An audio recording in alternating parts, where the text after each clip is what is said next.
Today is Monday, October 28, 2019. Coming up on Roland Martin Unfiltered, the longest-serving African-American in congressional history, Congressman John Conyers of Detroit, has died. We will talk about his life and legacy. Donald Trump gets booed while attending the World Series at the Nationals Park.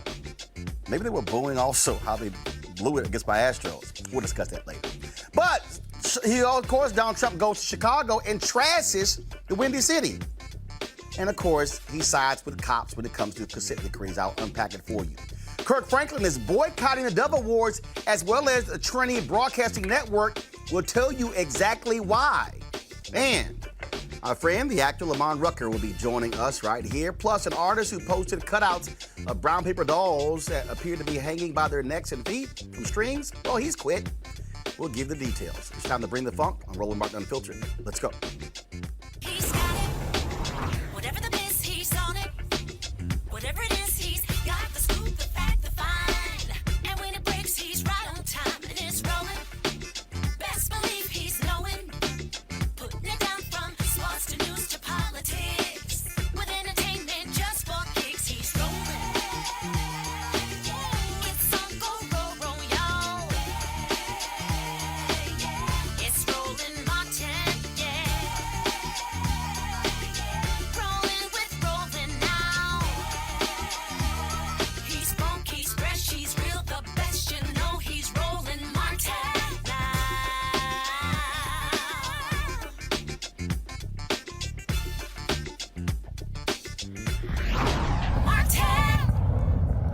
The longest-serving African-American in history in Congress, Congressman John Conyers of Detroit, a founding member of the Congressional Black Caucus and the person who first introduced the Martin Luther King Jr. holiday, has died. A family spokeswoman said that Conyers died in his sleep at his Detroit home of natural causes. Conyers has a rich legacy that should be celebrated. He came to Washington, D.C. as a congressman in 1965 when there were only 6 Black House members. That same year, he was a co-sponsor of the Voting Rights Act of 1965. He traveled to Selma and worked with Reverend Dr. Martin Luther King Jr. And after King was assassinated, literally days after, it was Conyers who introduced a bill to make the birthday of Dr. King a federal holiday, and then fought for nearly 20 years to see it happen.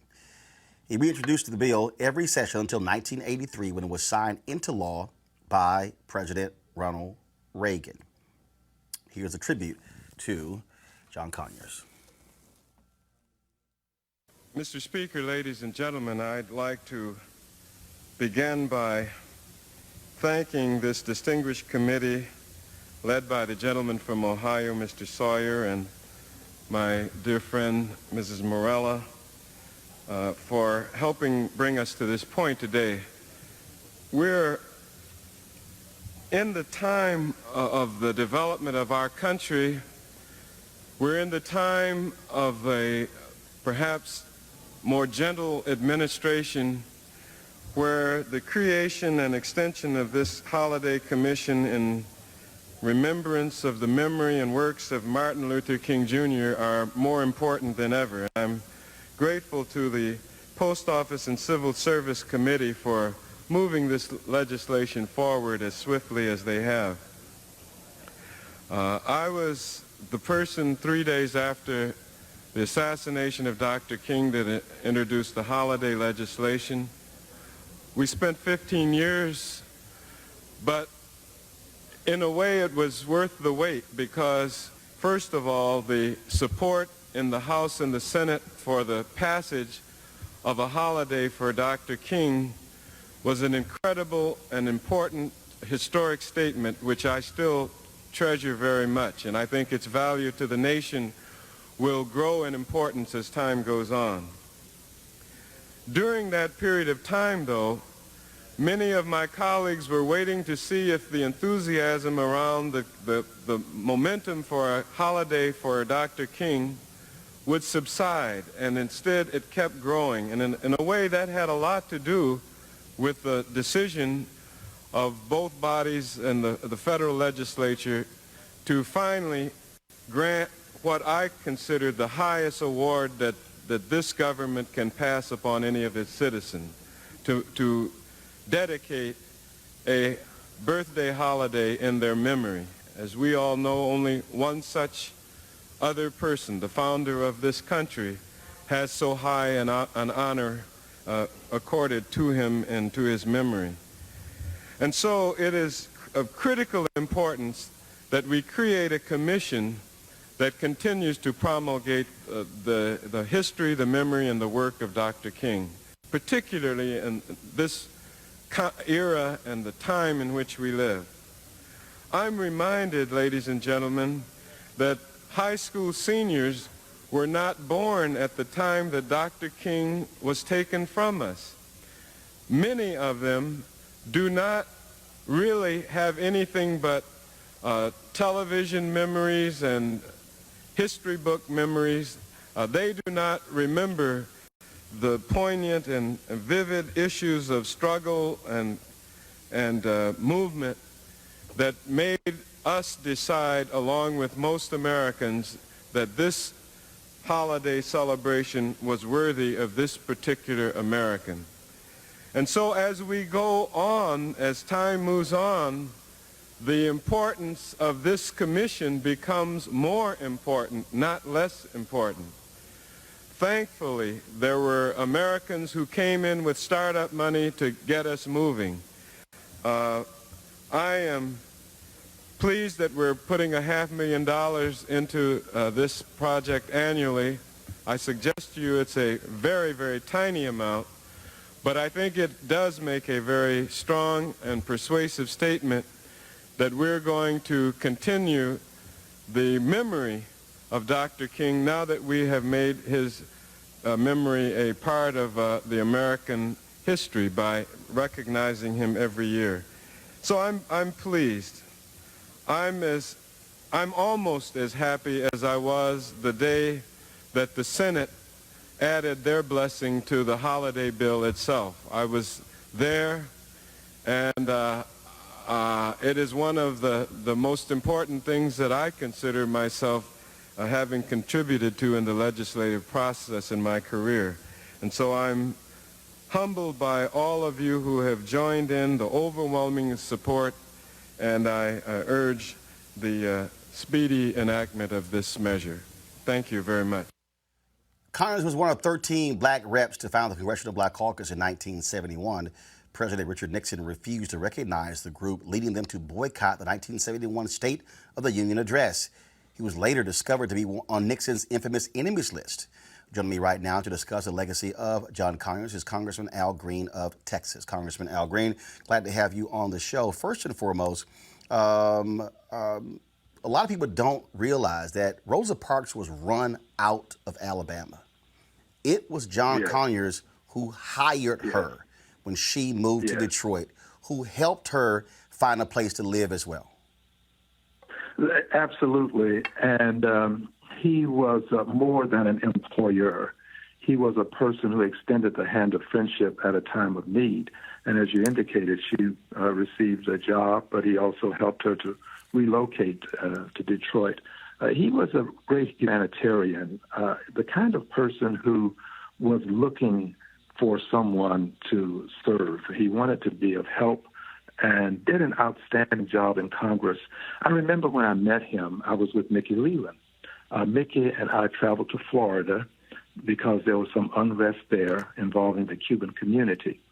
And when we arrived, Mr. Conyers was there, and I've always referred to him as Mr. Conyers, was there, and we met with him. And the three of us stayed in the same hotel room that evening while we were waiting for some other things to develop. He was just a kind and gentle person, but he was a very thoughtful, sage-like person. He had institutional knowledge that was invaluable. He was a chairperson of the Judiciary Committee, as you well know, from 2011 to 2017, and he made a difference in the lives of people who were on that committee. And my hope is that he'll be remembered for his work here in Congress, as well as for his humanitarian spirit that he had. I would add this before you might ask me another question. We don't want to forget H.R. 40, which was the bill that he introduced in 1989 to deal with the whole question of reparations for slavery. At that time, the 40 acres and the mule, which never came to fruition, but he never gave up on it. He persisted with it. And now Jackson Lee from Texas, Sheila Jackson Lee, has taken up the cause. Wonderful person, will be missed, icon, sage, just the kind of person you'd want to live next door to. He was forced to resign because of sexual harassment allegations, and I think it is no shock when you look at how folks are using that to define his legacy. It is very interesting. I'm going to read in a moment a statement from President Bill Clinton as well as Secretary of State Hillary Clinton. There's been no statement from Speaker of the House Nancy Pelosi. I have yet to see a statement from President Barack Obama. What do you make again of, in many ways, the silence? I mean, this was a man who served 53 years in Congress, longest serving African American in history. Do you believe it is fair for folks who want to define Congressman Conyers' tenure based upon why he was forced to resign as opposed to what took place over those 53 years? Let me also add that he was the dean of the House of Representatives. After the demise of Mr. Dingell, Conyers became the dean. And I indicated incorrectly that he served as chair from 2011 to 2017. He served as chair from 2007 to 2011. He was the ranking member on the other occasion. I think that we should not overlook his history and his service. I think that we should do things such as what we will do tonight. That will be an opportunity for us to go to the floor and make our statements about Mr. Conyers. You said we. Who is we? The CBC? The Congressional Black Caucus. Got it. I think we should do it. I think it's important for us to do this. I don't mean to in any way give the implication that other people should not, but it's important that we not forget who he was and cherish his memory. I do believe that it is appropriate for a statement to be developed by the House of Representatives by and through the Speaker of the House. I do think that persons who hold leadership positions should acknowledge the good things that he has done and not allow what appears to be a circumstance to negate all of the other things that he did. I would not support that. And that's why I'm on this program, because I think that he is a person who lived a decent life and which ought to be acknowledged. Congressman Al Green, we really appreciate it. Thank you so very much. And of course, I got to say this: you're on the phone. You can't see me. I got my Houston Astros gear on, so of course, being from Houston, I'm sure there are people in D.C. not happy to see you today after they lost the last 3 games to our Astros, but they'll get over it. Well, one more, and we're done. But I must say this to you. This has been quite a comeback. People will have to acknowledge it's been one of the greatest comebacks ever to see the way the Astros have come out of Houston having lost 2 games and then to win 3 games in a row. It's fantastic. Well, Houston folks, we don't give up. Congressman Al Green, I appreciate it. Thanks a lot. Brother. Thank you. All right, now let's go to another congresswoman from Texas, Congresswoman Eddie Bernice Johnson. She's going to join us in a second. I want to read the statement, though, from President Clinton and Secretary Clinton. This is their statement. I'm going to read it in the screen, so guys pull it up. John Conyers was a champion for justice and equality who spent more than half a century in Congress, fighting for the people of Detroit and beyond. He made our country stronger in many ways, including co-sponsoring the Voting Rights Act and taking a crucial role in the creation of Medicare, and as a ranking member of the Judiciary Committee.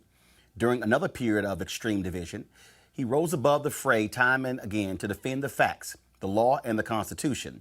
He had great gifts of intelligence, knowledge, and determination, and made the most of them. Hillary and I send our thoughts and prayers to his family.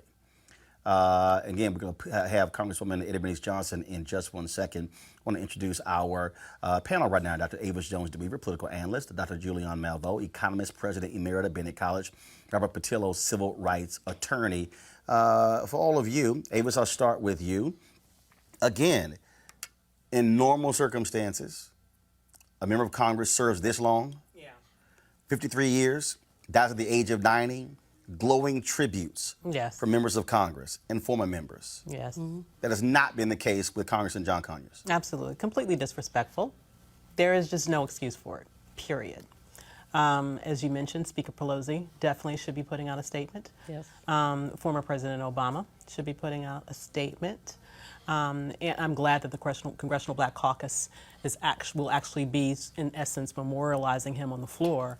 But the fact that his colleagues in Congress, other colleagues in Congress, and that President Obama has chosen to be absent from recognizing his decades of service to this nation, it's really inexcusable. I have no excuse that I can even think of that would justify this lack of recognition. Robert, I want to go to you, and what I'm doing is I'm going to pull up the CBC statement that they actually sent out earlier. Go ahead. Well, I think it's also important to kind of contrast the reaction to Conyers to Katie Hill, where you've had Democrats coming out and breaking their neck to support her, to say that she did nothing wrong in her interactions with her staff and interns and her throuple. But meanwhile, we can't get the leadership of the Democratic Party to stand up on behalf of John Conyers for activities which are in no way, shape, or form as horrific as what Ms. Hill was accused of. And if you actually look at both of those, first of all, he was accused of sexually harassing folks who worked in his office. She had set up a bunch of them. Of actually having a relationship with a campaign staffer, and according to her estranged husband, that affair continued while in Congress, and they've launched an ethics inquiry into her as well. But go ahead. And the fact that there are pictures, proof of what she did, and just accusations against Conyers, but yet he's been deemed radioactive for some reason by the Democratic leadership, shows just the level of abandonment that happens often in the party. One difference between Democrats and Republicans, Republicans stand by their people through and through till the end of days. They don't care how many things that Trump... I guess that's why y'all are still backing Mr. 45. They don't care what Trump does. Trump can get accused by 50 people and nobody cares. John Conyers gets one accusation, they run him out of Congress after 50 years. I think the main thing that people can do to honor the memory of John Conyers is pass H.R. 40. Well, I fully agree with that. I mean, I'm a member of NARC, the National African American Reparations Commission, and John Conyers was our boy, our buddy. I mean, he had our back. We got the first hearings, first CBC legislative forums, because Congressman Conyers insisted that we were going to have that. He participated, although he was the congressman and the leader. I mean, he'd come to a meeting and sit down with everybody else. He showed up. He was just in COBRA, National Blacks for Reparations in COBRA. But anyway, he was just there in Detroit a few months ago in July. So the H.R. 40, he basically, just like the King holiday, where he had that for 15 years, with H.R. 40 from 1989 until now.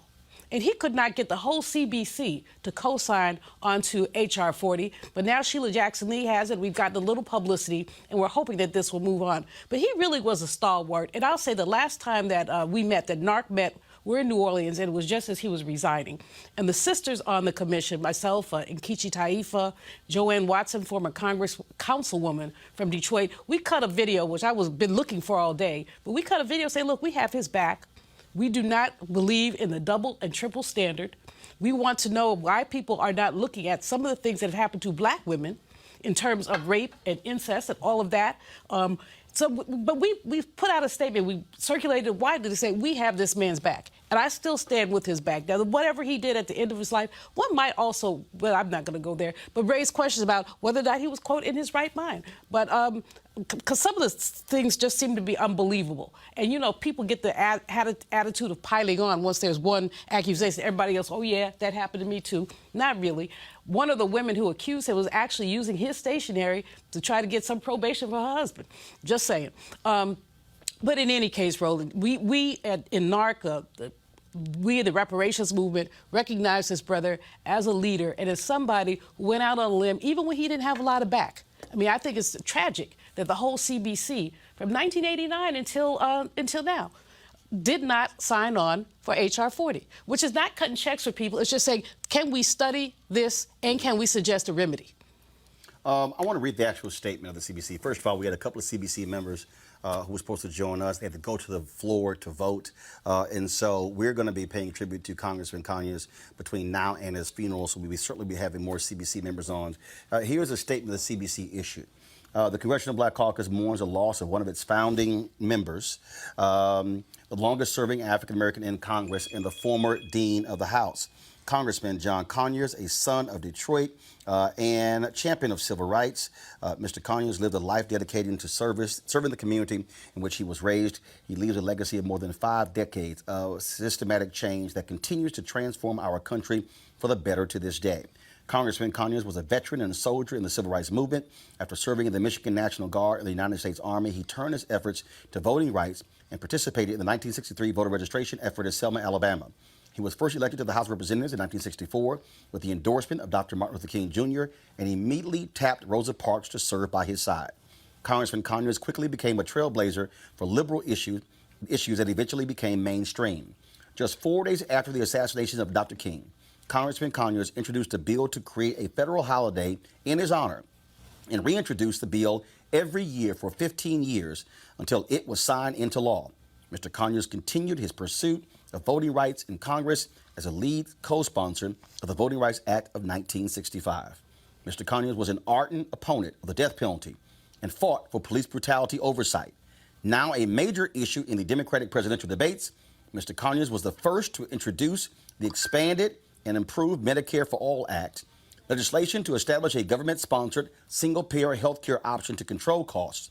Mr. Conyers also championed the issues of reparations by introducing a bill to establish a commission to study the issue of slavery and race relations in America, which he fought for consideration every year. His fight for justice extended to international issues as well. Mr. Conyers was an early leader in the anti-Vietnam War movement, in addition to the anti-Iraq War movement. He was also a vocal opponent of South Africa's apartheid politics. Congressman Conyers joined Congressman Ron Dellums and other CBC members in confronting President Nixon about imposing sanctions against South Africa.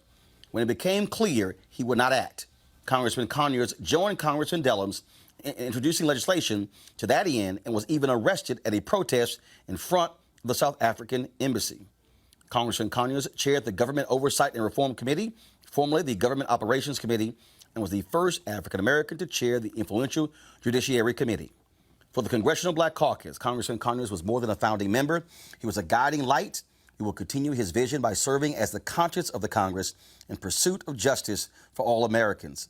We extend our deepest condolences to his wife, sons, family, and friends. So when you read all of that, that is not somebody who was just sort of there. Right. No, it's disgraceful that Nancy Pelosi, Speaker of the House, whose back he had, I don't know how many times. It's disgraceful that she hasn't had anything to say.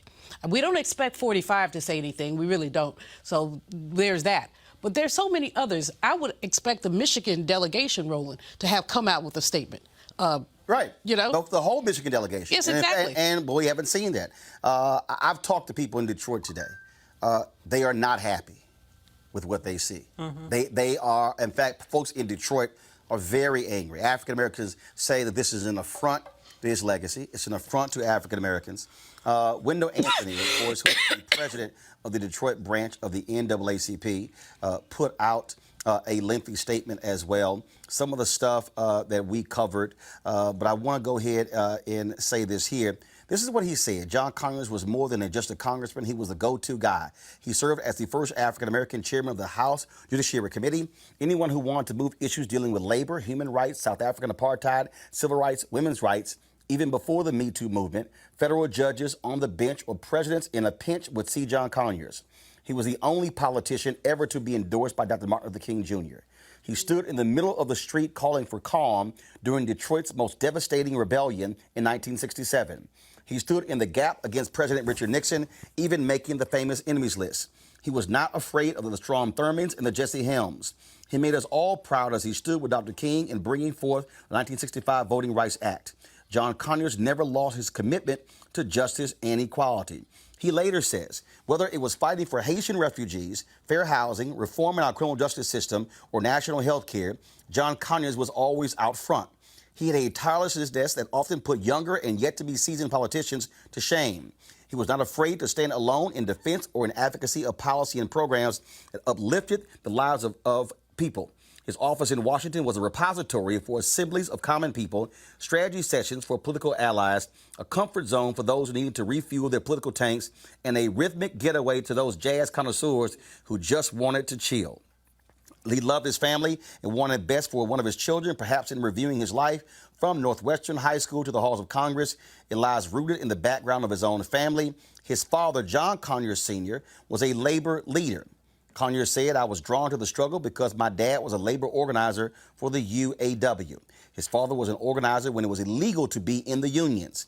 This obviously inspired Conyers to stand up and fight for the rights of others. It is easy to see how the mother of the civil rights movement, Rosa Parks, found a home in his Detroit office.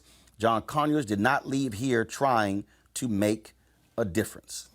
What I think is so amazing about his history is that he was a front runner. He was a forerunner of many of the specific policy issues that right now are at the center of what Democrats are talking about, and they're all trying to outdo each other on, and maybe even in some respects takes credit for inventing things and coming up with ideas. Let me just say that.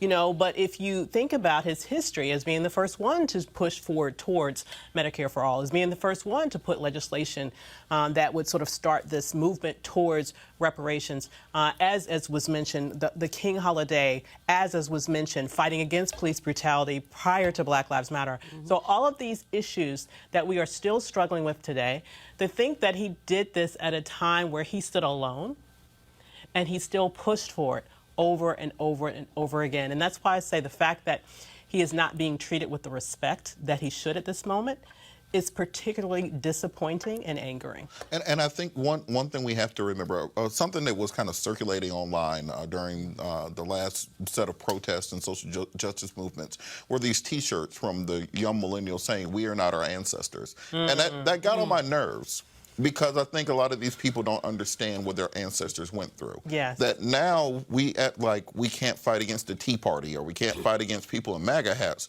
When John Conyers got into office, there were active Klansmen in the Congress, active Klansmen in the Senate, not hide behind closed doors Klansmen, but I am a member of the Ku Klux Klan and also a United States Senator secondly. And he still was pushing for the issues that we're still fighting for today. And so to not give him the credit that he deserves, to not put his name up in the rafters, to not allow him to have the same honors of other people who've achieved nowhere near what he's achieved, I think that is part of the issue and part of the reason why it's so important to honor our elders. You know, Roland, H.R. 57 was the legislation that he introduced to make jazz a national treasure. He was, you know, he played an instrument, but he loved some jazz, and you know, because of him, there was always a jazz forum at the CBC.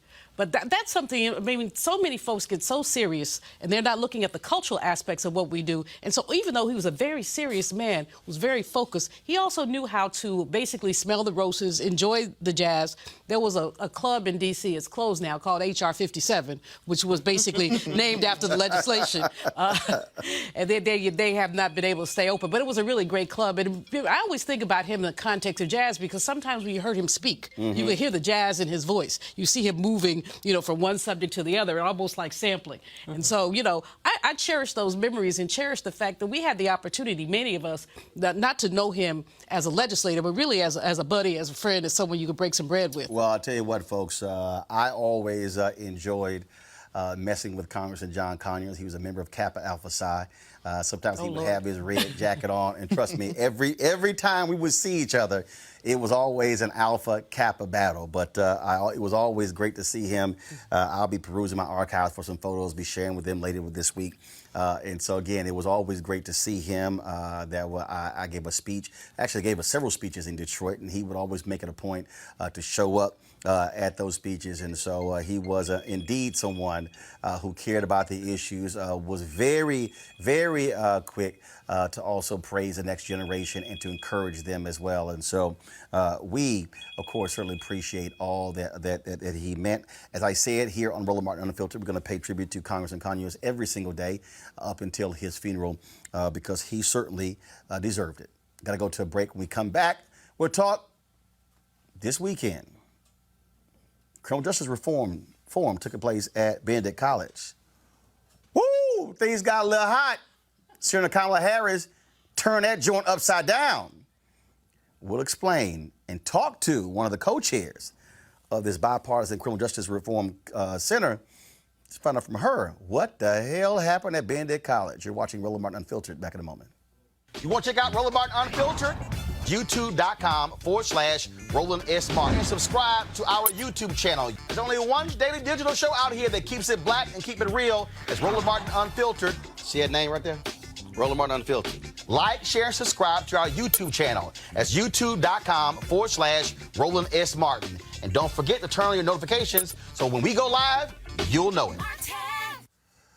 All right, family, it's almost time. The holiday season is my favorite time of the year. And whether you celebrate Thanksgiving, Ramadan, Christmas, Kwanzaa, or New Year's, this is when you think about spending time with the people you love most. This is also the time to count your blessings and support those less fortunate and look at how you can have an impact on their lives. Well, I have the perfect opportunity for you to be a holiday hero and have a major impact on other families.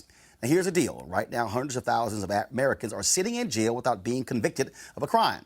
Why? Because they lack the financial resources to pay their bail. Now, think about it. If you are arrested for any minor offense, you'll be taken directly to jail. And if you don't have bail money, whether it's a few hundred or a few $1,000s, you will stay there until a court date is scheduled. That could be days, weeks, or even months. Now, America's bail system is broken and has created a two-tier system of justice, one for the rich and another for the poor. Folks, freedom should be free. And that's why the Ebony Foundation has partnered with the Bail Project and is sponsoring the Home of the Holiday campaign. Now, with your help, the goal is to bail out 1,000 people by New Year's Day. Now, a donation from you today can change someone's life tomorrow. And this is critical because people of color represent upwards of 90% of the jail population across the country. Now, when folks stay in jail, 90% of the people with misdemeanors end up pleading guilty because they want to get out of jail. However, when bail was paid, 50% of the cases were dismissed, and less than 2% received a jail sentence. Sometimes justice needs just us. To join the fight to be a holiday hero, you can donate $25, $50 or more to help the Ebony Foundation bring our brothers and sisters home by the holiday. To donate, go to homebytheholiday.com. That's homebytheholiday.com. Please support them down. All right, y'all. Let's talk about, Lord have mercy, Donald Trump. I'm going to get to the booze in a second that took place at the World Series. But first off, y'all, on Friday, that was this weekend, there was a forum that took place on the campus of Benedict College in Columbia, South Carolina. It was the 2020 Bipartisan Justice Center. The whole goal was to talk about criminal justice reform. It was a presidential forum. 10 Democratic candidates were invited. Then Donald Trump also was invited. But things begin to change because Trump goes there and he doesn't take questions. He gives a speech. Then he gets awarded by the 2020 Justice Center, which ticked off a whole lot of people. They're trying to figure out what in the hell is going on. Senator Kamala Harris, she lit it up by saying, I ain't showing up. And then Steve Benjamin, the mayor of Columbia, said, I will organize an event for her on the campus to allow all students and others to attend. And then when she protested, it caused the original sponsor to pull out, and Benedict College took over the forum. What in the world went on? I said, well, one of the co-chairs is Tashara Jones.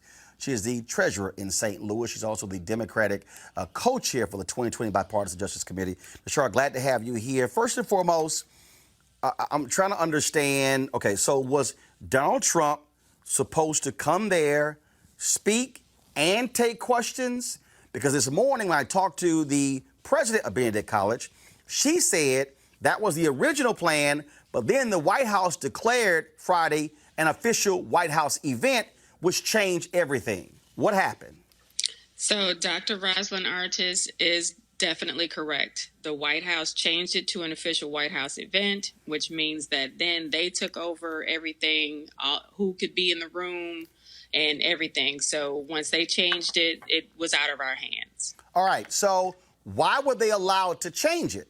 Why didn't your group say, no, you are a declared candidate. These are the original rules. This is how we're going to proceed. And either you could accept those rules or not. Well, I'm not trying to throw any of my cohorts under the bus, but I wasn't involved in the discussions to arrange his visit. Hold up. You're the co-chair. But I am we have a Democratic co-chair, right, and we have a Republican co-chair. and so I think of those as caucuses, right? So my responsibility was to make sure that we could get as many Democratic candidates there. Okay, but if this is a bipartisan effort, again, I don't understand how y'all work, but if this is a bipartisan effort, I would think that both sides are sitting at the table going over the plans, going over who gets there. So, for instance, I was told that Governor Weld, Joe Walsh, and Mark Sanford were invited. Well, they've been saying on social media no one contacted them, and they were trying to get invited. Can you answer that?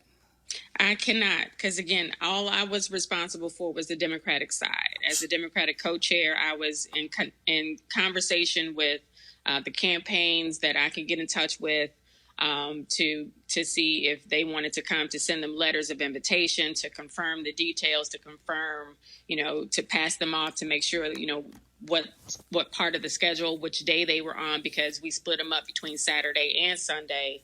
And that was my responsibility. So who handled the Republican stuff? So as far as I know, our Republican members handled the Republican side. So that's our founder, Ashley Bell. He's a Republican. And I know that he was in close contact with the administration to try to see if the president was going to come. But here's the problem. Why was Ashley Bell even involved? Because Ashley Bell works for the administration. Well, you're going to have to ask those questions to Ashley Bell. And I can't speak for, the whens or the whys or the whats. But what I can say is that we made history this weekend. We had a major presidential forum thrown by a Black organization on a Black college, one of the #1 HBCUs, right, Benedict College, and many of the students there got a chance to interact with and interview the Democratic presidential candidates about the #1 issue that's important to Black people, which is criminal justice reform. But what did happen, though, of course, after Trump spoke, first of all, this award that he received, was it your group that gave him the award? Were you aware he was getting this award? Was that decided by both sides? Or how did that happen? So I unfortunately was not aware that that there was even a plan for an award, and I didn't arrive on campus until Saturday night. All right, so I'm just confused. I'm just being straight up. I'm familiar with the group in that I remember some stuff that in 2016 they were trying to get me to attend a particular event, but I'm really confused here. Okay, so this is just sort of how my brain works. Mm-hmm. If I'm a part of a bipartisan group, then I'm thinking that the Democratic people, Black people, are sitting in a room with the Republican Black people, and both are communicating over all of the details, so we're on one page. So what you're saying is that you didn't know what the Republican stuff was happening. They didn't know what was happening on the Democratic side. You don't know that an award was given. So is that how business is done on everything in this group? No, Roland, and you're right. I believe that this was, a huge fallout of communication within our group, and I will take responsibility for that as well, because again, I didn't know. I was, I'll be totally honest with you, I was at homecoming at Hampton, and I started getting text messages on Saturday saying, hey, did you know Trump got an award? And I didn't know. So, a lot of our membership was blindsided, but, we're also learning a lesson from this. We can either take this as a learning experience and move forward in a more organized fashion, or not. And I think we're going to do just that. We're going to make sure that we are all on the same page, that everything is communicated, and that everybody is that everybody's on the same page with all of the details going forward. So, for instance, one report said that only 9 Benedict students were able to attend. And when I talked to Dr. Artis this morning, she said there were another 30-some-odd students. She said she counted them.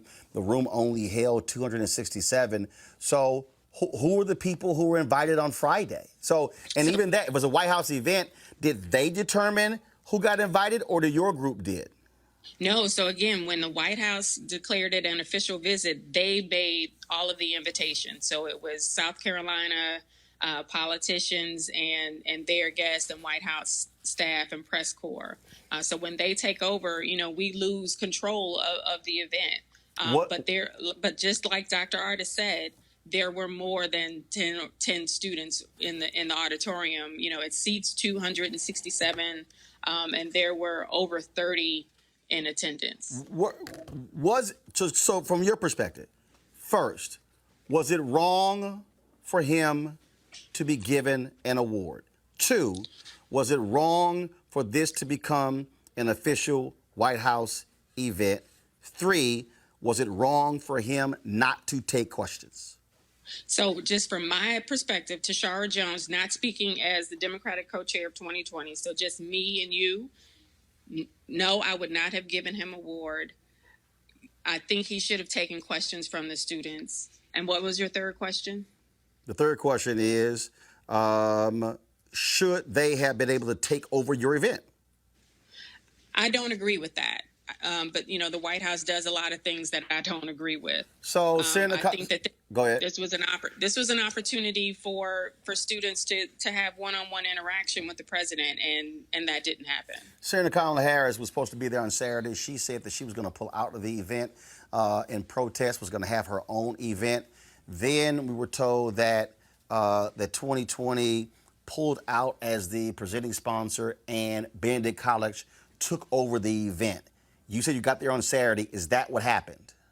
No, I wouldn't say that is exactly what happened, because I spoke Saturday or Sunday morning, and also closed out the event by giving students the instructions for the HBCU straw poll that we're conducting with all the HBCUs in South Carolina. But I will say that, our staff was still there interviewing the candidates. Every candidate that was interviewed on Saturday and Sunday was interviewed by a 2020 member or introduced by a 2020 member. And also our staff was behind the scenes helping with production for the event. So basically it was still a 2020 event. In conjunction with Benedict College. I want to make sure that Benedict College gets its due. Their staff and faculty and students really showed up and made this event a success. But it's also, to be perfectly honest, it made Benedict look bad because people on social media were trashing the university, were critical of the university, and frankly, they've had to go into damage control. Initial report said that students were locked down in dormitories, forbidden to leave. In talking to President Artis, she said that it's common when you have motorcades, the presidential motorcade coming. She said the same thing happened when President Obama came to campus. And so all this drama around it actually hurt Benedict. Yeah, and I would also say it hurt our organization as well. When the White House changed it to an official visit, protocols changed and guest lists changed, and a whole host of things just were up, just thrown up in the air, and we had to adapt. But I would say that Saturday and Sunday, I spoke to some students myself, spoke to some other people who attended. The students really enjoyed themselves. And again, were able to interact with candidates. I was backstage with several of them as they were interviewing Elizabeth Warren and really giving her some hard questions.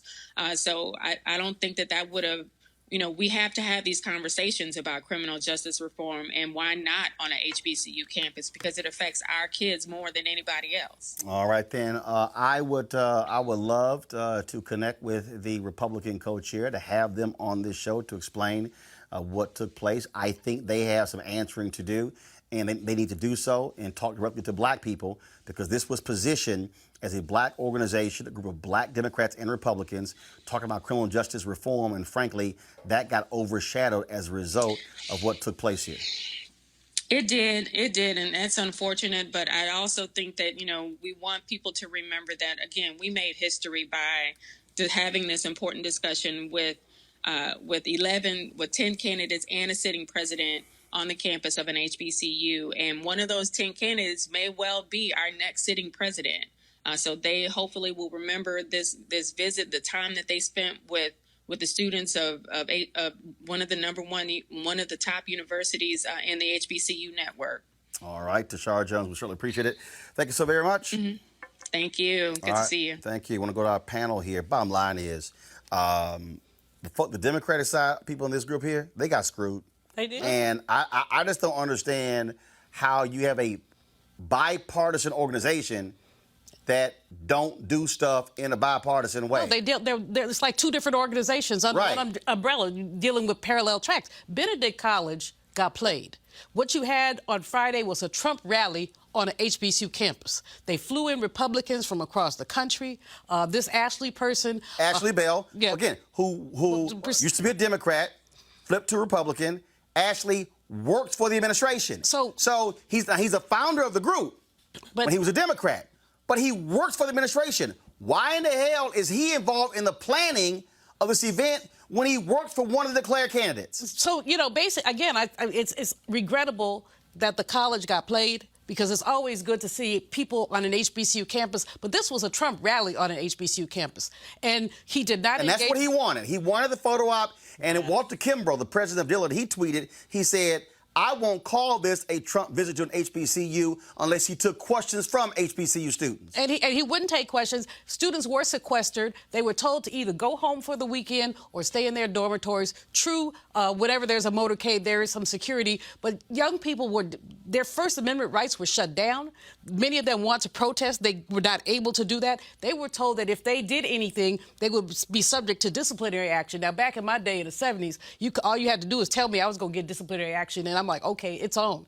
But young people these days are a lot more cautious, and obviously your parents are not sending you to school to get kicked out.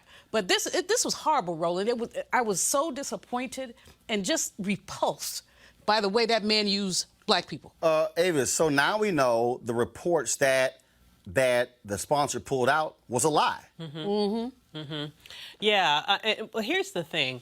What happened here was that the Trump employee, who is the co-founder of this organization, colluded with the people in the White House to provide this photo opportunity for him at an HBCU where he could give them this award. And I'm told two people were for the White House were involved. Ashley Bell and Jerron Smith. The same Jerron Smith who went on Don Lemon's show on CNN Friday night defending what took place, I'm told, by Republicans and Democrats, that they were heavily involved in the planning of this entire event. Well, were the candidates, were folks on the other campaigns, were they heavily involved? That they flipped this whole thing. It was supposed to, on Friday, it was supposed to be a speech and a Q&A. They turn it to a White House event knowing full well they take everything over. Absolutely. This was not, she found out about it at the last minute. But let me tell you, this was not a last minute decision. Nope. Okay? It took time. You don't move the president in a last minute decision. There's an advanced teams that are involved. Exactly. This was planned from the beginning, and she got played, and I don't understand how she can trust them moving forward to do anything with them moving forward. I don't even understand how they have an organization. I mean, it's supposed to be a bipartisan organization. Republicans over here, Democrats over here. You're not talking. But Avis, the other thing is, I mean, President Roz Artis has been very defensive, and either she got played or she colluded. No, I don't think she was in on it. I don't think she colluded. Here's what I think happened. And again, in talking to her today, I think what happened here was an organization that says, we want to hold this event on your campus. Okay, great. Just like ABC had the debate on the campus of TSU. They come to you and say, it's going to be bipartisan. We're inviting Republicans and Democrats. As the organization, you put the event on. Benedict says, no problem. We'll avail ourselves to it. We're in a state where it's going to be crucial to black voters in South Carolina. And all of a sudden, internal politics, where they don't know what in the hell is going on here, where the Republicans are like, yo, guess what? We can flip this thing, and we'll get the photo op of Trump coming to HBCU, and we'll call this thing a White House event. And guess what? No question. It's game on. Yeah. Then, of course, all of a sudden, Senator Kamala Harris blows this thing up, says, I ain't coming. And then, according to Artis, the rules were changed. She said that initially the Democratic candidates agreed to have remarks and then a Q&A.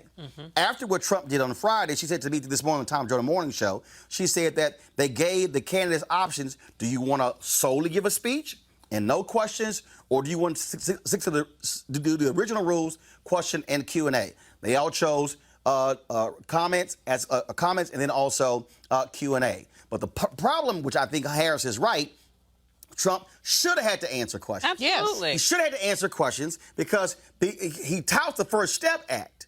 But by asking questions, they would have been able to ask him about why is it that you are against police consent decrees? Why are you using federal prisons? Why are you sitting here on one hand talking about I'm touting first criminal justice reform, but over here contributing to mass incarceration? Never getting to ask any questions because now it's a White House event. That was the game. Benedict got played. Yeah. And this is why the message to any HBCU moving forward is you should be involved in every step of the way, all the planning, and you know what all the rules are, and you say, unless these things happen, no candidate will be able to step foot on this campus to avoid the photo op and getting played. Absolutely. But you know, one of the things I was going to say super quickly, this was advertised as a candidate forum. A presidential forum. Exactly. He was not supposed to. It was not characterized that he would come there, Trump, give a speech. He was supposed to be a forum participant, right, just like the rest of them. The other thing, though, Abe, but guess what? But again, you talked about other Republicans didn't get invited, right? Which says Ashley Bell, Jerron Smith, and to all the Republicans in this 2020, did y'all collude to keep the other Republicans out? Absolutely, and of course they did. But the other thing, Avis, you said earlier, you don't move a president around. It's not last minute. No. So I do believe. I mean, Benedict College has a security force. They have people who do logistics. This was not a surprise. Now remember, he was still coming. So first of all, the logistics side, he was still coming. What changed is that you had the same advanced team, same security, whether he was in a forum or giving a speech. The difference by making it in the White House forum is that they began to invite the other outside people. Right. That's the difference. And so, still, if I'm Benedict, I'm sitting here going, now if I'm Benedict, like when all of a sudden this is a White House event, to me, now at that point, if I'm Benedict, I go, oh no. You ain't changing the rules. Mm-hmm. This will either be a forum or there will not be a speech. The only problem with that, Roland, speaking from my former perch as an HBCU president, is that how does it look to say the president of the United States cannot come? There you go. She's got Democrats and Republicans on her. So she's caught between a rock and a hard place. Mm-hmm. But again, moving forward to any HBCU, especially dealing with this liar. Yes. Yep. You better say to anybody, we going to be involved in this thing or not. Now, I got to go to a break when we come back. I got to talk to Lamont Rucker about a couple of things because I was going to move him later in the show. But I am going to deal with Donald Trump and some comments that he made today to the police chiefs in Chicago, some foul and pathetic comments. We'll also talk about Kirk Franklin, who is calling for a boycott of TBN and the Dove Awards for editing out his social justice comments. Wait until you hear what the Dove Awards and TBN did to Kirk Franklin for the second time in 3 years. That's next on Roland Martin Unfiltered. You want to support Roland Martin Unfiltered? Be sure to join our Bring the Funk fan club. Every dollar that you give to us supports our daily digital show. There's only one daily digital show out here that keeps it black and keep it real as Roland Martin Unfiltered. Support the Roland Martin Unfiltered daily digital show by going to RolandMartinUnfiltered.com. Our goal is to get 20,000 of our fans contributing $50 each for the whole year. You can make this possible. RolandMartinUnfiltered.com.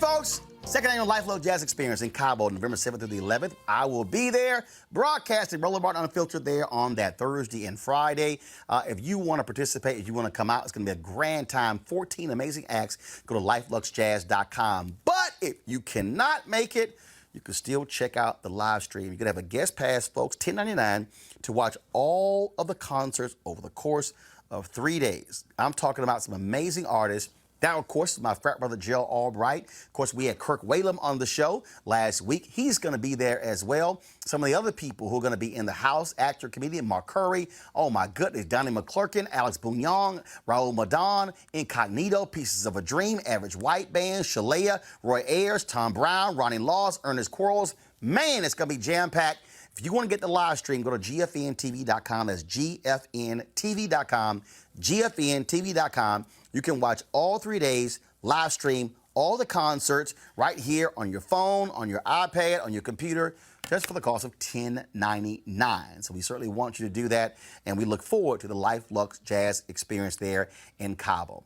All right, folks, in a couple of days, the National Civil Rights Museum, the Lorraine Hotel, will host its 28th Annual Freedom Awards, and Lamont Rucker, of course, one of the stars on Greenleaf, will serve as the ceremony host. Lamont joins us right now via FaceTime. Lamont, first and foremost, this is a huge event. John Legend is one of the people who are going to be honored this year.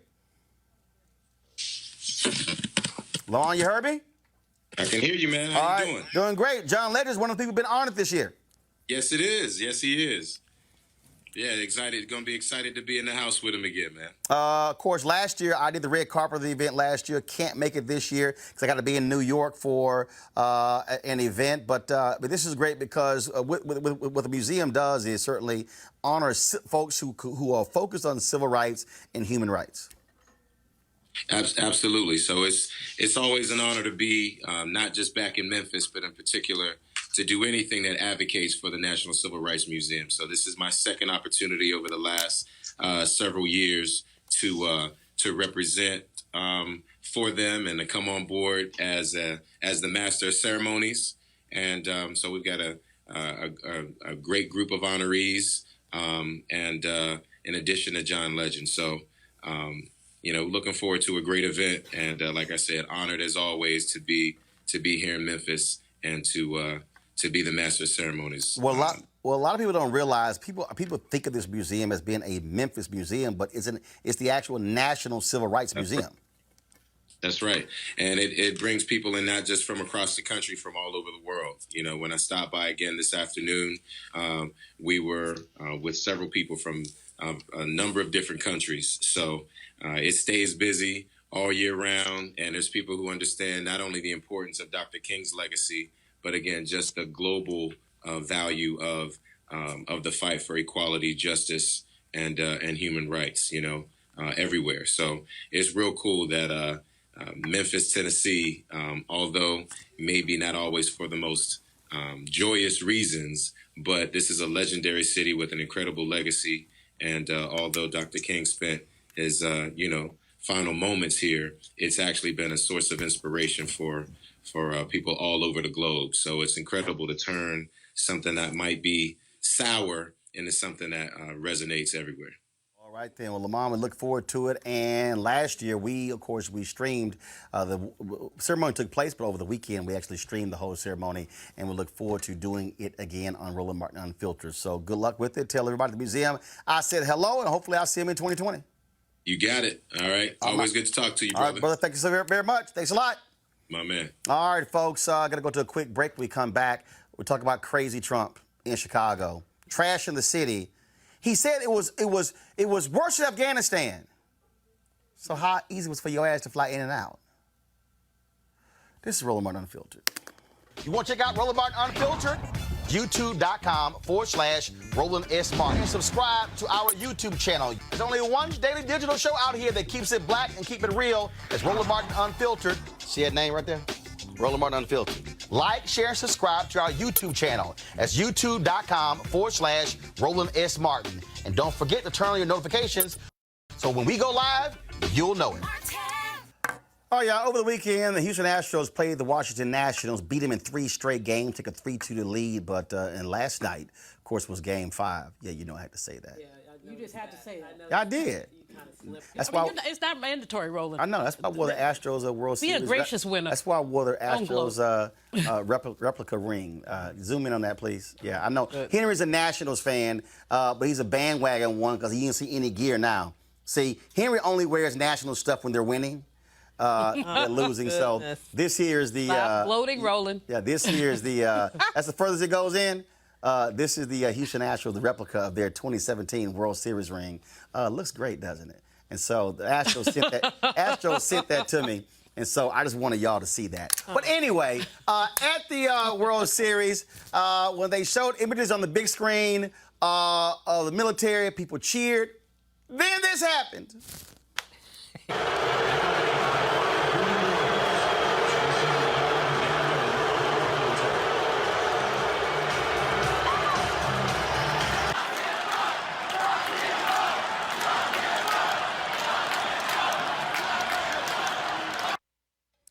Well, seems that Mika and Joe over at MSNBC were none too happy with that, saying that was just not right, how they're being treated, the respect for the office of the president, including Democratic Senator Chris Coons said the same thing. And I keep saying, I'm sorry, the day he decides to respect the office is when I will respect the office again. I said that in 2017 on ABC This Week, saying I will not call him president because he doesn't act like a president, and he acts like a petulant, narcissistic child.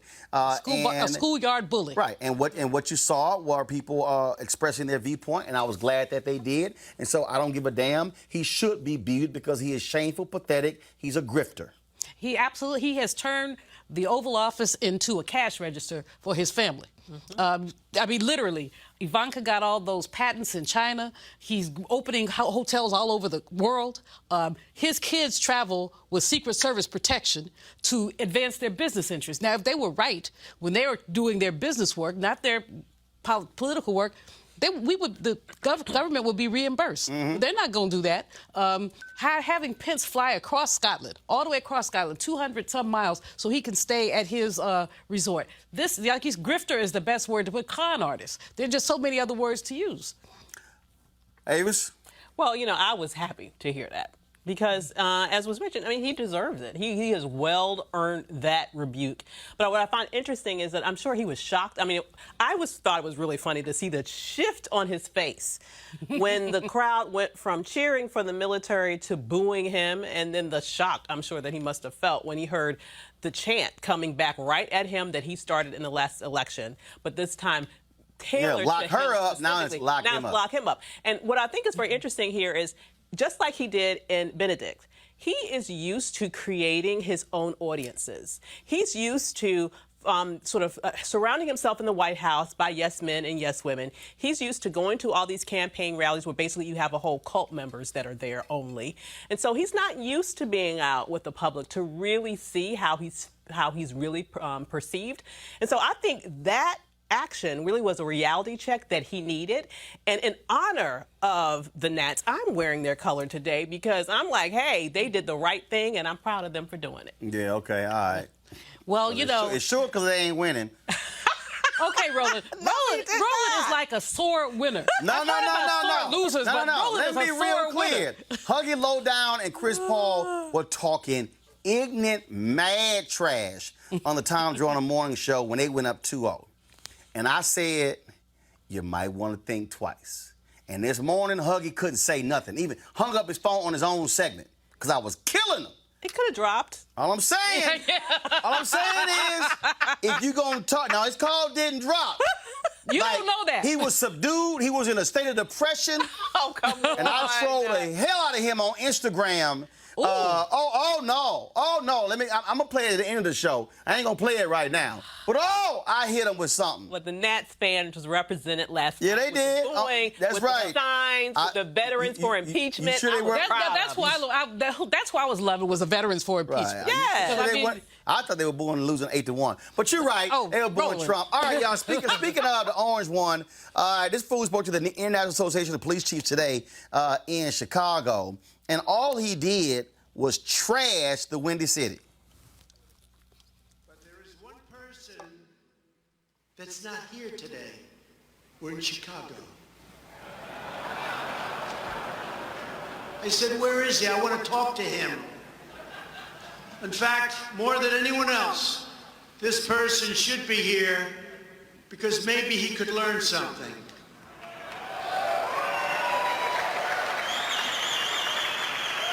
And that's the Superintendent of Chicago Police, Eddie Johnson.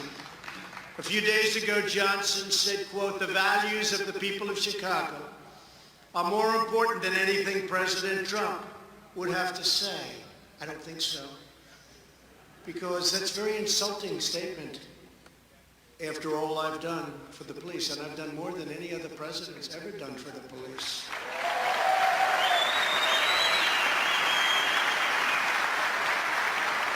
Over 100 years we can prove it, but probably from the beginning. And here's a man that could not bother to show up for a meeting of police chiefs, most respected people in the country, in his hometown, and with the President of the United States. And you know why? It's because he's not doing his job. Last year, 565 people were murdered in Chicago. Since Eddie Johnson has been police chief, more than 1,500 people have been murdered in Chicago, and 13,067 people have been shot.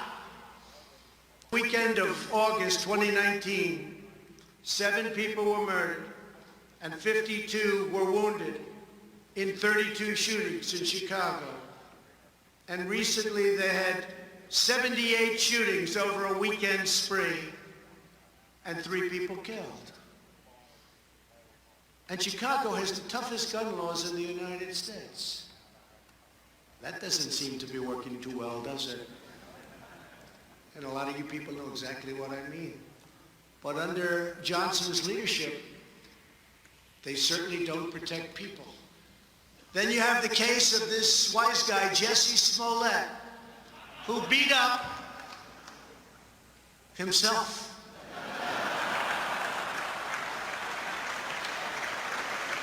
And he said MAGA country did it, MAGA country. Okay? He said MAGA, that's a hate crime. That's a hate crime. And it's a scam. It's a real big scam, just like the impeachment of your president is a scam.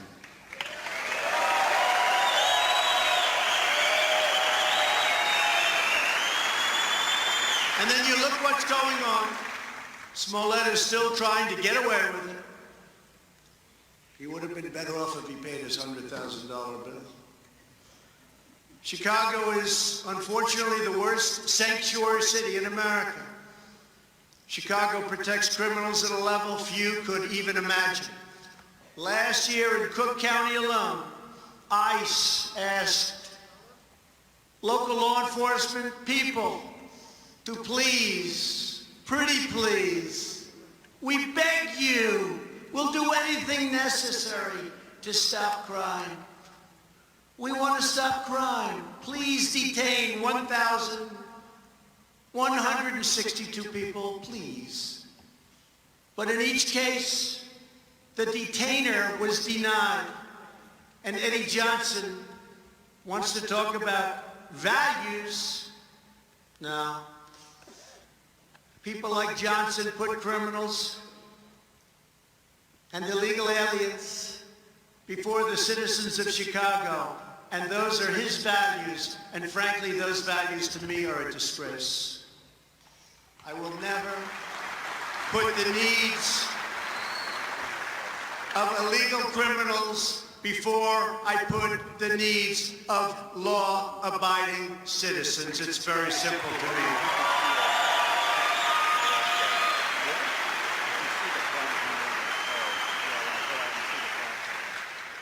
So when Eddie Johnson and many other people from lots of other regions and areas support sanctuary cities, it's really, in my opinion, a betrayal of their oath to the Shield and a violation of his duty to serve and to protect the courageous police officers of Chicago. And I know some of them, and they're the most incredible people. They could solve this problem quickly.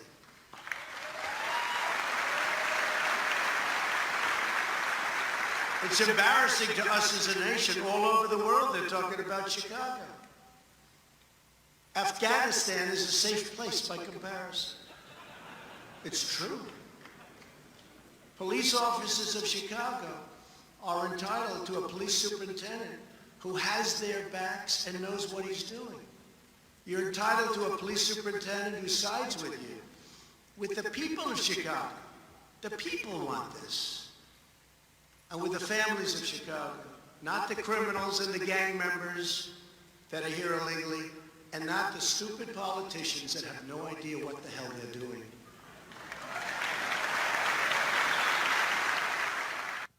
Now, Donald Trump also spoke about consent decrees. Here's what he said. Administration has also curtailed the harmful and intrusive use of federal consent decrees, which wrongly give meddlesome officials in Washington, D.C., immense authority to tie down local police departments and make it very difficult to do their work. No longer will federal bureaucrats micromanage your local police. And we will work with, upon request, local police to help them, not to hinder them. And we're waiting for a call from Chicago, because there's no place that we would rather help than Chicago. Now, those of you who are watching may say, man, why did you play all of that? I didn't play those comments so you could hear what Trump had to say. Julian, I played it so they can hear the applause. Yes. Yep. At the police chiefs. Other than guys like Art Acevedo, who's a police chief of Houston, and a few others, these police chiefs are largely white men who are walking in lockstep with Donald Trump. And when he talked about consent decrees, that was the first thing Jeff Sessions did when he came in, tried to get out of the consent decree in Baltimore. Then this SOB has the nerve to talk about the police chief in Chicago, but guess what they tried to do? Get out of the consent decree of those same cops in Chicago. He wants thuggish cops. He wants cops But he said that. brutalize people. He wants cops who have no accountability. And these police chiefs are like, that's our guy, because we want to do whatever we want with impunity. And, you know, he said this during the campaign. There was, I remember there was somebody, he said that he wished the police had basically jacked them worse. I forgot the exact quote, but he said, I wish they were jacked. He said, I wish they jacked them worse. He has been baiting the whole time. You know, at the criminal justice reform thing in Benedict, one of the things that we must know, this man has never apologized for his attack on a Central Park 5. He has never apologized for that, even though they've been exonerated, walked away with millions of dollars, correctly so, never apologized. So he has decided law and disorder is basically the name of the game, that these police chiefs have no accountability, which means their police forces have no accountability, which means that when a man goes and shoots somebody playing video games through their window, you know, it takes a minute for them. Now, they did the right thing by firing him, but it took a minute. When there are just so many cases. When we were to talk about San Bernardino, man puts his hands up and they shoot him anyway. So these police chiefs have been running roughshod over citizens. And for him to stand there and attack the black man who is the police chief in Chicago is absurd. It also lets you know who he is, and what he's all about. And Roland, you were very kind to call him an SOB. I mean, we could go a little lower. No, look, first of all, the problem I had with, why did I say that? That's what he called NFL players. See, this is where Mika and Joe don't agree. See, and also Michelle Obama. See, Mika in her Instagram post tried to invoke Michelle Obama by saying, you know, as Michelle Obama said, when they go low, we go high. No, they go low, they hit you below the belt, I'm gonna hit your ass in your ankles. Because I'm sorry, the way you deal with a bully is you punch a bully back. Absolutely. This man wants no accountability. He has no issues with how police are acting. He never speaks against them, and he wants these rogue cops roaming in the streets, doing whatever they want. And we tell that story, oh, we can quickly solve what's happening in Chicago. Oh, Chicago has tough gun laws. But he won't deal with the fact that Indiana, the line is like right across the street, and most of the guns are coming from Indiana, Mike Pence's state, where he used to be governor. Well, he's very selective in terms of his ability to be in favor of law enforcement. Because if you look at what he does and what he did here, he's very much in favor of law enforcement that is about using brutal force against black people.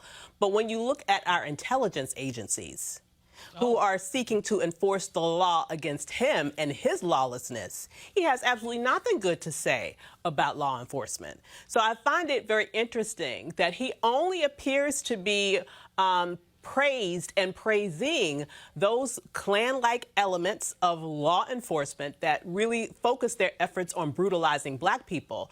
But when we talk about our intelligence agencies, when we talk about those people who have spent their careers protecting this country from illegal actions, and they found him caught up in a web of activity that they found in terms of legal, and it's not just them. Right. We had that Senate bipartisan commission come out and say that there was proof that they also agreed that Russia was involved with the previous election. So he has nothing good to say about law enforcement when it comes to his illegal activity.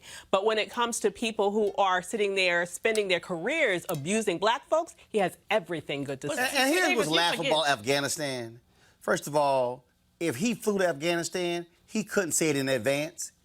It would have to be, it would be radio silence, kept quiet, out of fear of the terrorists knowing. Mr. But everybody knew he was flying into Chicago. Absolutely. So to sit here and act as, oh, Chicago is Afghanistan is not as bad as Chicago. Mr. Bone Spurs does not have the guts to go to Afghanistan. So let's just be very or any place else where there's danger. I mean, if you look at basically his record before he became president, he was a wuss and a punk, basically, and he's still a wuss and a punk. Like when he skipped out on that rally in Chicago when the bros showed up.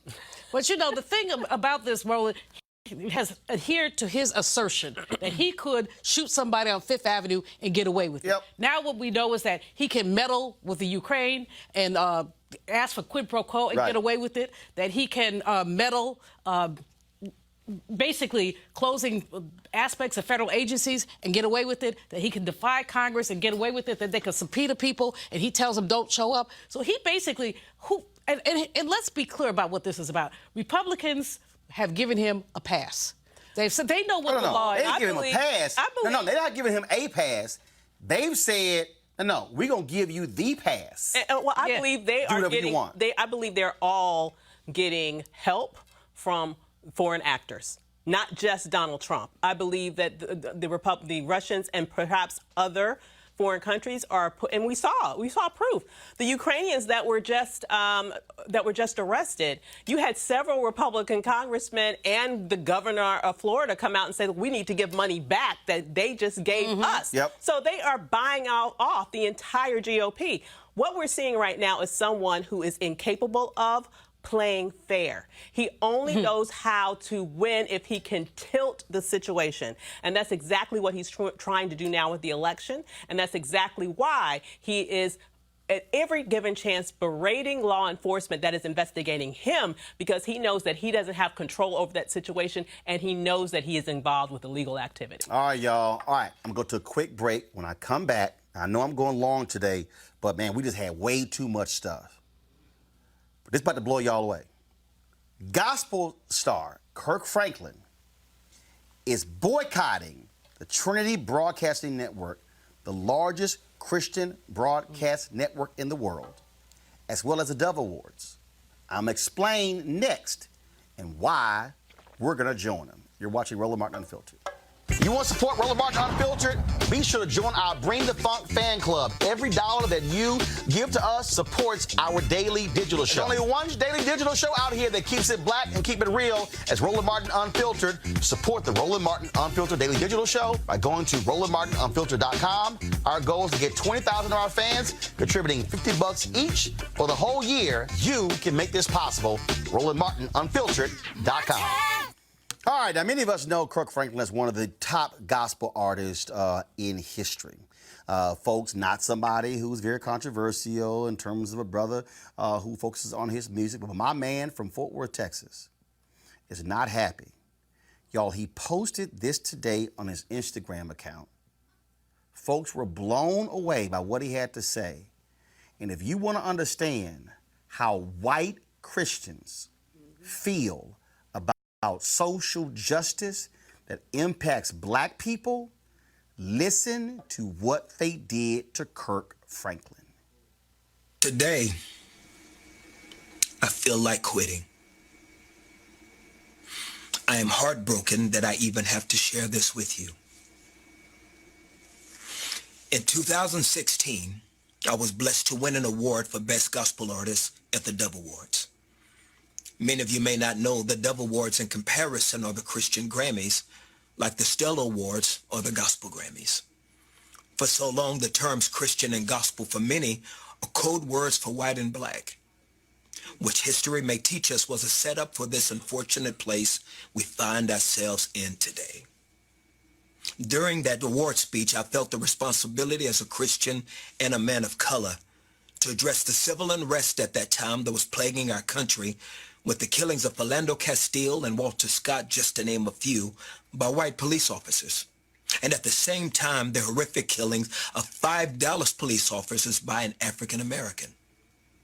I called upon the audience to join me in remembering that as Christians, when we say nothing, we're saying something. After a standing ovation, we prayed and stood in unity for all the families affected by those tragedies. We all felt that moment that there was a shift in the climate of our separate worlds. Unfortunately, when that speech aired on the Christian network TBN, that part of my speech was edited out. I made my disappointment and frustration known to the Dove Awards Committee and to the Trinity Broadcasting Network. I never heard from TBN, and the Dove Award Committee promised to rectify the mistake so that it wouldn't happen again. In 2019, history repeated itself. I was humbled to win the same award, and during my speech, I brought attention to the murder of a Tatiana Jefferson in her home by a white police officer. I asked everyone in the audience and those viewing to join me in prayer for not only Tatiana's family, including her 8-year-old nephew who witnessed the killing, but also for the family of the police officer. Last week, during the airing of the awards on the same network again, that part of my speech was edited out. So now, after a meeting with the Dove Awards Committee and representatives of TBN, I've made the decision after prayer, consultation with my team, and my pastor, Dr. Tony Evans, to not attend any events affiliated with or for the Dove Awards, Gospel Music Association, or TBN until tangible plans are put in place to protect and champion diversity, especially where people of color have contributed their gifts, talents, and finances to help build the viability of these institutions. I am aware that the word boycott often has a negative connotation and finality to it, but my goal will forever be reconciliation as well as accountability. It is important for those in charge to be informed. Not only did they edit my speech, they edited the African American experience. I'm not asking those in the gospel community to follow my decision. No, this is my personal choice to take a stand and hold responsible those in positions of power to acknowledge the issues in our separate communities that have existed from colonialism to Jim Crow. To many of the issues facing us today, I pray there will be a significant change from this hurtful experience.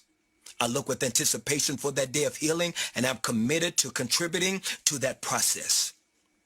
In the end, we will not remember the words of our enemies, but the silence of our friends.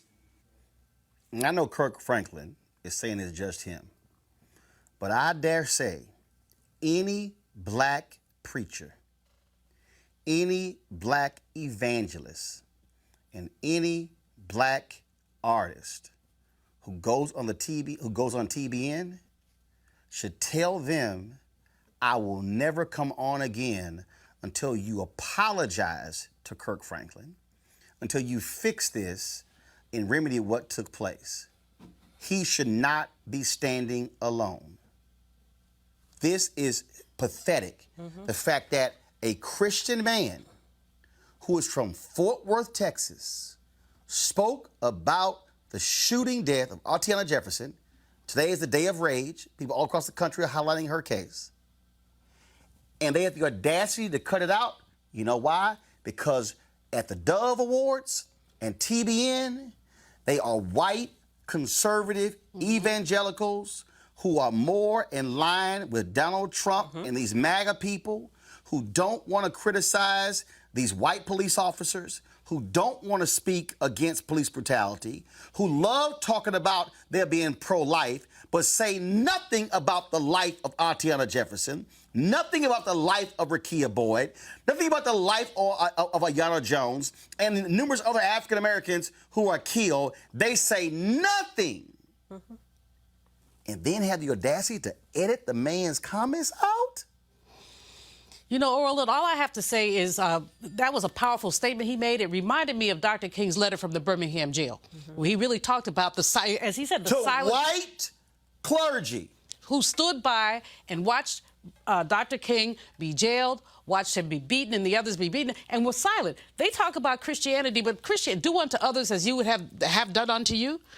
So they want to get their behinds beat by policemen? Or shot, had their kids shot through a window by policemen?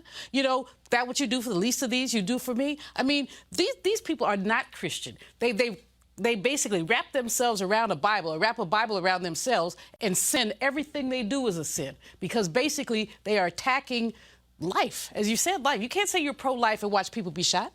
Right. Yeah. I mean, let's just be very real about who we're talking about here. These white evangelicals have historically and to this day preferenced race over what they claim they believe in terms of their religion. If you look even at what they're saying today, even beyond this issue, there's been lots of research that shows that they think that they preference, for example, their support for Trump over any of their Christian values. I mean, when you think about what he has done and what he continues to do in his life, to sit there and praise him and raise him up like this shows you who they are. And, you know, it makes me believe that, for example, switch people.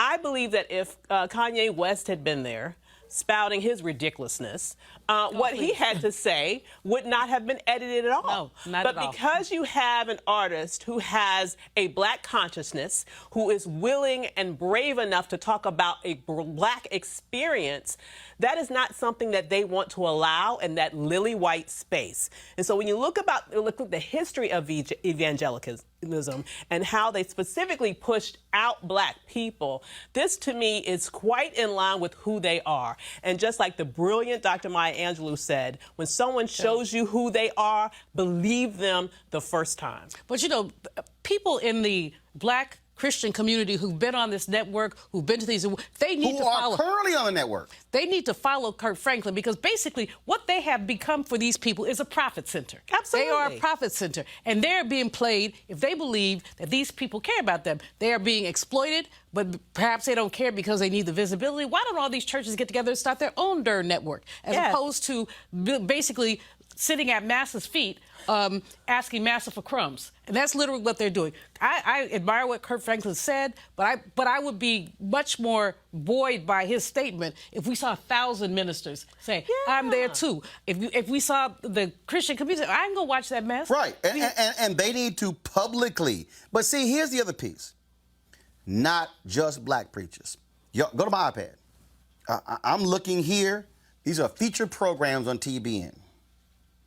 I dare say that Beth Moore should say, until you apologize to Kirk Franklin and change, pull my program.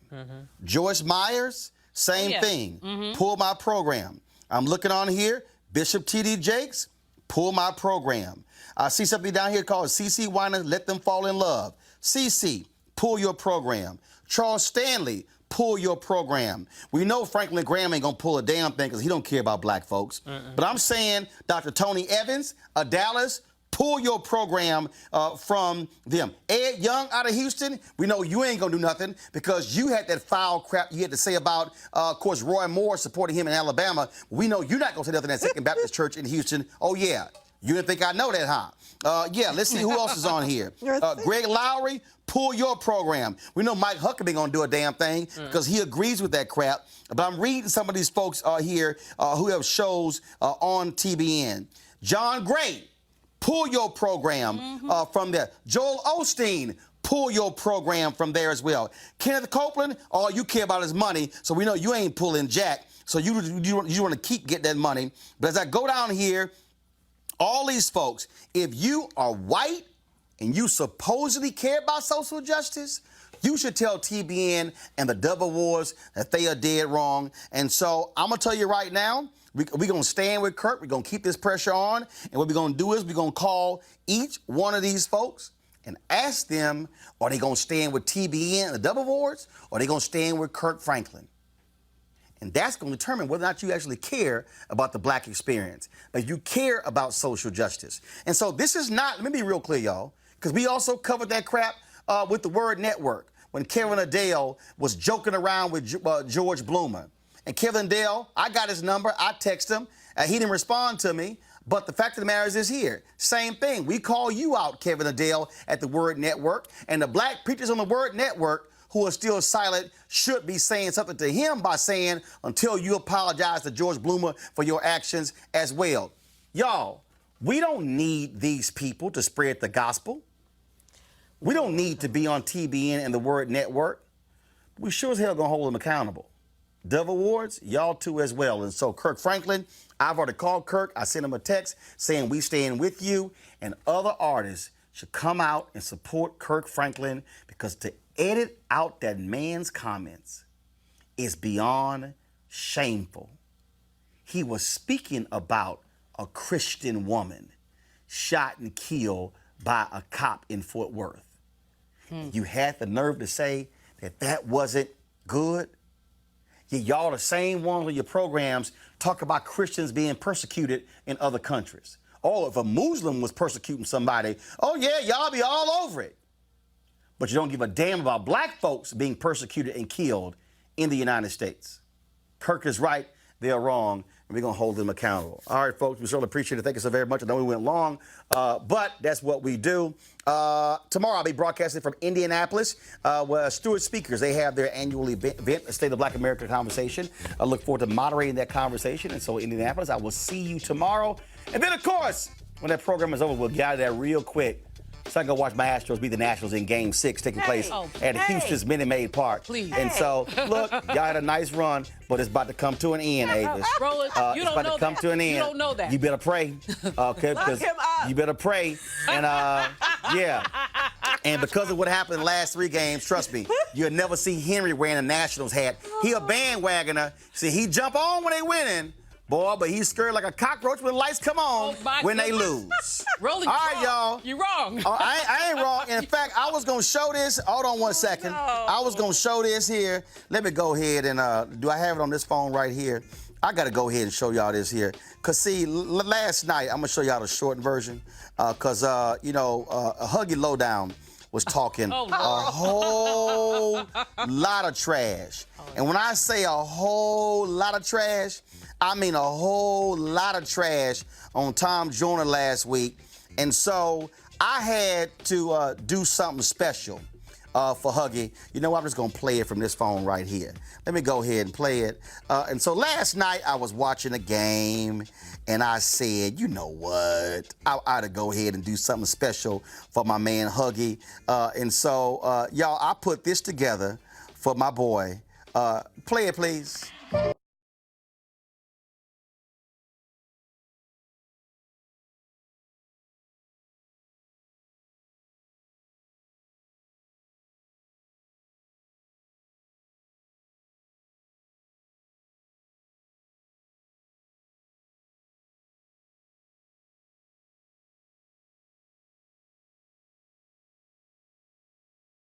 Okay, so then I'll do a short version. This was later in the video, y'all. Go to.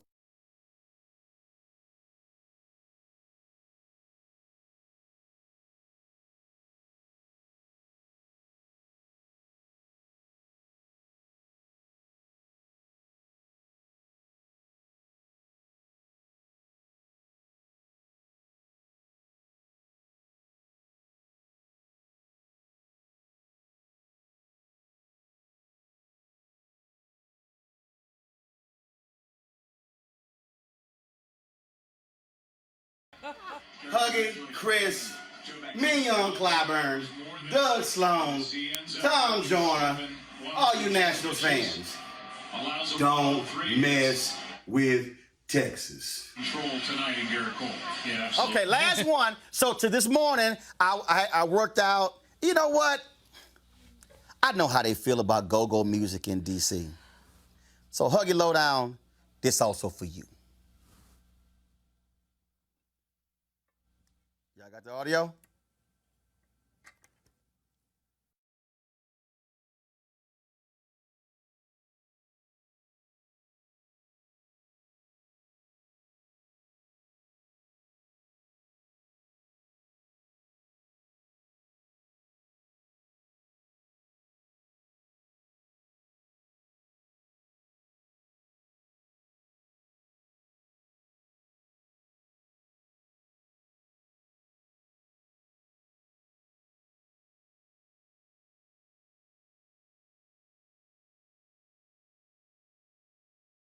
Roland, you What? ain't on the level. Hey, all I'm saying is, if you're going, I warned them last week, don't go there.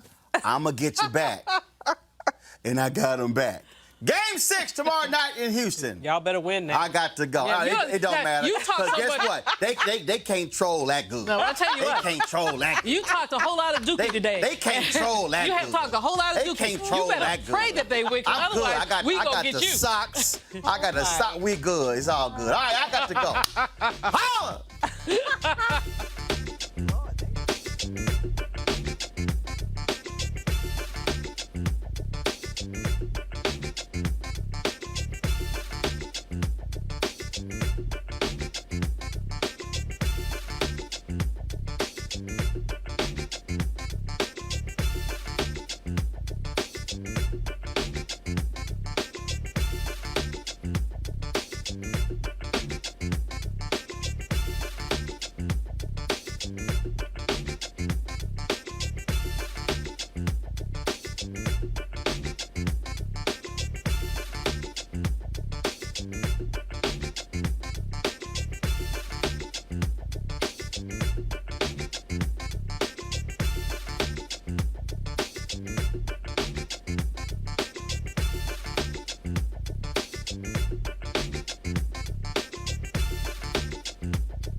You want to check out Roland Martin Unfiltered? YouTube.com/Roland S. Martin. And subscribe to our YouTube channel. There's only one daily digital show out here that keeps it black and keep it real. It's Roland Martin Unfiltered. See that name right there? Roland Martin Unfiltered. Like, share, and subscribe to our YouTube channel. That's YouTube.com/Roland S. Martin. And don't forget to turn on your notifications so when we go live, you'll know it. You want to support Roland Martin Unfiltered? Be sure to join our Bring the Funk fan club. Every dollar that you give to us supports our daily digital show. There's only one daily digital show out here that keeps it black and keep it real. It's Roland Martin Unfiltered. Support the Roland Martin Unfiltered daily digital show by going to RolandMartinUnfiltered.com. Our goal is to get 20,000 of our fans contributing $50 each for the whole year. You can make this possible. RolandMartinUnfiltered.com. Hey everybody, this is Sherry Shepherd. You're watching Roland Martin Unfiltered, and while he's doing Unfiltered, I'm practicing the wobble. Yes, I am. Because Roland Martin's the one, he will do it backwards, he will do it on the side. He messes everybody up when he gets into the wobble, because he doesn't know how to do it, so he does it backwards. And it just messes me up every single time. So I'm working on it. I got it. You got Roland Martin. Hi, my name is LaToya Luckett, and you're watching Roland Martin Unfiltered. What's going on, everybody? It's your boy Mac Wiles, and you are watching Roland Martin Unfiltered. What's up, y'all? It's Ryan Destiny, and you're watching Roland Martin Unfiltered. What up, Lana Well, and you are watching Roland Martin Unfiltered.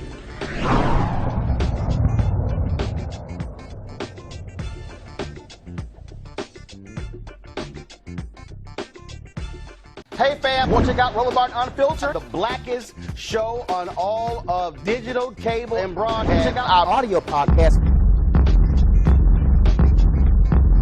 There's only one daily digital show out here that keeps it black and keep it real. It's Roland Martin Unfiltered. Press play.